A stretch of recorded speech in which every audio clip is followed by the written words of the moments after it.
Welcome back to my channel, guys. It's me, Irvin, with another anime first impression video.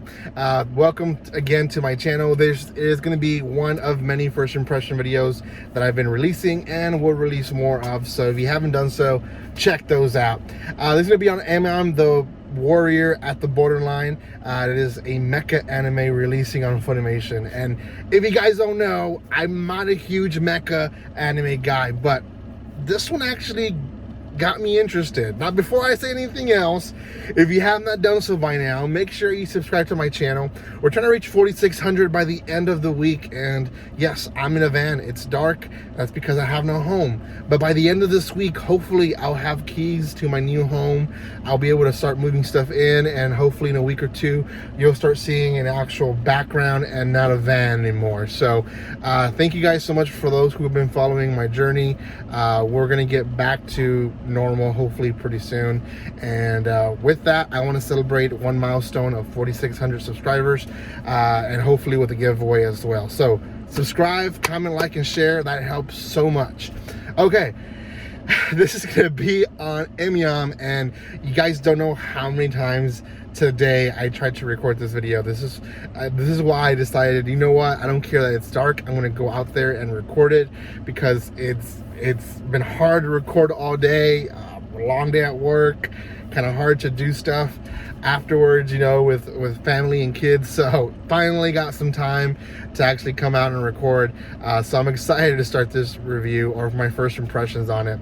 The anime itself, again, is a mecha anime, and it's not really hard on the mecha genre at the beginning, and I think that's why it hooked me, because it gave you a good intro story. Now the beginning, you see a lot of, you know, big robots fighting, but essentially they give you a little history of the 21st century in Japan, and essentially they go into what seems to be another world war, and people take control of Japan, and they essentially fight with these robots, and these robots ended up being in control of the leaders who ended up, you know, winning the war and taking control of Japan.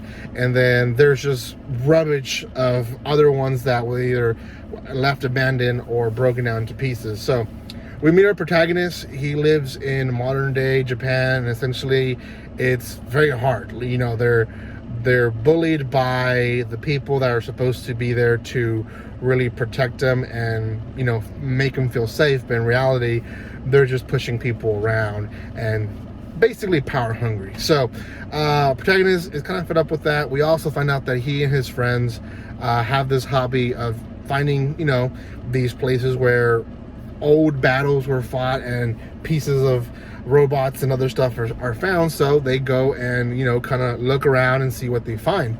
Our protagonist ends up finding some good pieces in one of his finds, and he goes out, and we find out that he has his hideout where he puts pieces away, and eventually we find out that he has this huge hideout where he's building upon a robot that he found.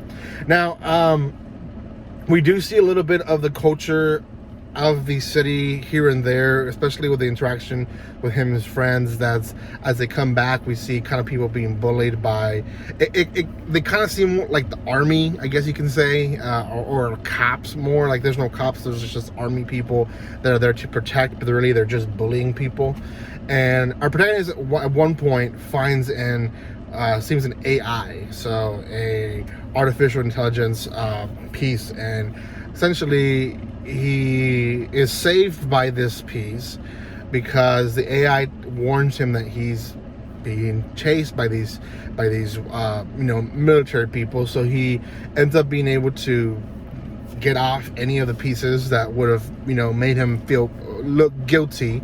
And he tells his lie that he's in a picnic, and he's able to actually run away from them. And he takes the AI to recharge, which the AI in its eyes, it's, you know, recharging, it's getting life. So essentially he saved the AI's life, and the AI has this gratitude for him and tells him that he's going to help him in anything he needs. So the story basically goes on to the second half, where our protagonist is being chased by the law because he's been, you know, going into finding pieces and collecting these pieces that he really shouldn't have been keeping. So he's being chased by the law, and he ends up going to his hideout where the AI is, and the AI essentially is able to finish building the robot that he was building, this mecha robot. And when he's being chased and attacked by robots and his friends are being used as hostages, he's able to come out in this huge mecha robot and fight. Now, there is something, a key note in this whole story is that the beginning of the war, essentially the mecha robots were controlled by people, but eventually it was very common for them to just have someone in a room controlling the robot and not kind of have a casualty, right? So the warriors focus on attacking the base because they think the kid is still in the base, somehow controlling the mecha robot, and that essentially ends up being their downfall. And he wins. He wins the battle. In a nutshell, that's the first episode. There's other things that are happening here and there, obviously, that are important, but I don't want to give too much details on it. I will say the whole history of the city and the bits and pieces that you see here and there in the background, sometimes they're not even main characters, but you see all this come together. It really hooked me into the story, because it's not just here's a war and we're gonna fight with the robots, and it's like, you know, cool visuals, which a lot of people that like mecha anime, they like it for that, because there's a lot of cool visuals and there's fast and very action-based scenes, which I understand that can be likable. But the story itself, gosh, it was so good. I really did like how it built up to it, and there's pieces that, you know, are important that I didn't share that are important, like about the soldiers, that they actually are trying to also survive in this dog eat dog world.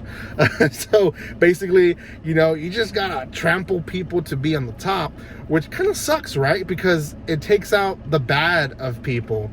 But because of it, I don't know, I just got hooked. So this could be the first mecha anime that I actually sit down, and it's not a, you know, big sensation like, you know, Transformers and all that I'm actually gonna watch. So yeah, I recommend it. I think it's a 7.5 out of 10, maybe even 8 out of 10.